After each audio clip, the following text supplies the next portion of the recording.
gives me great pleasure to be here today with such an august panel. And I'm hoping in the next about an hour, what we will be able to give you out here is some interesting perspectives on the subject that we are talking today, which is the changing face of the beauty business and how redefining the experience is going to be key. What we're talking about is the experience economy. In other words, if you were to take, and I'm talking about the salon business to start with, if you were to take some cream and some saffron at home and make an application, that is what it would cost you.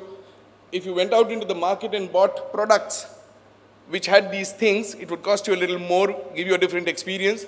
And if you got all of this in a certain ambience with some technicians of a certain caliber, that experience would cost you more. And today, there are different levels of experience available out there.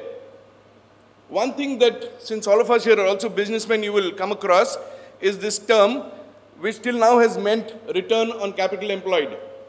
The interesting thing is, we are now in an era where this is changing, and the CE from becoming capital employed is now changing to return on customer experience, right?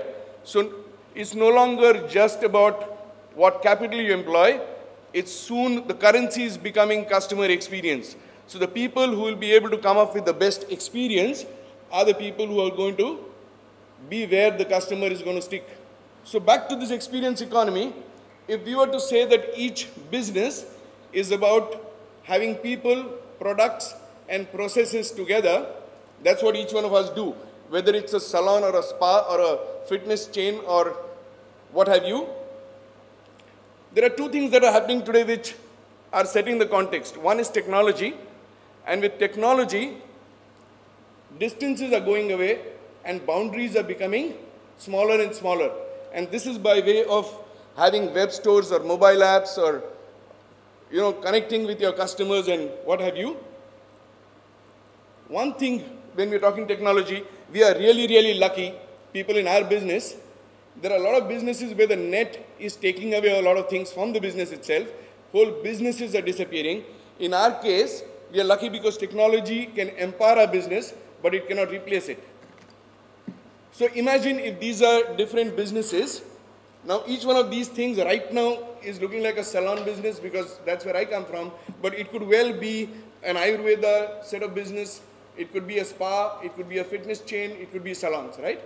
If these are different companies in our domain, today one thing that's also changing is there are brands which are trying to just take one aspect of it. So there are companies who are coming and saying, I will just get you appointments at whichever salon, spa place you want, okay? And they are trying to maximize that experience. There are people who are saying, I will just focus on professional beauty products. If you're looking for beauty products, I am the place to be at. At the same time, there are people who are doing the same thing and delivering a great experience when it comes to training and manpower. The customer now has multiple routes to get fulfillment. So for example, if he needs an appointment at my place, she need not come necessarily to me. She could go to a place, compare what is happening at various places and then choose. And you know what customers do, right? They will choose the best experience regardless of what aspect of the business we are talking about. And I'm still saying our customers. So if you look at this, the underlying thing still is our customers, and they will remain our customers only if we create the best experience in each of these aspects. Because if we don't, then we are necessarily going to share that customer. And sharing that customer also means sharing that revenue. The only way we can thrive in this is to try and make sure through this ecosystem we get more revenue by getting more customers. The best in class will not only gain, but they will also gain markets as boundaries reduce. So something like this, suddenly tomorrow you can reach out to the world, right? The whole thing is going to be dependent on what are the kind of experiences that you are delivering on every stage.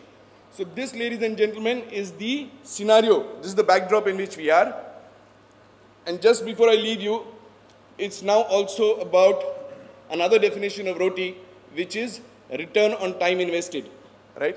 No longer are there any barriers to entry in any business. The only barrier, if at all, is what we used to call first mover's advantage. That also is now for a very limited time. So depending upon how much time you spent in something, how far you're on the learning curve is what's going to make the difference.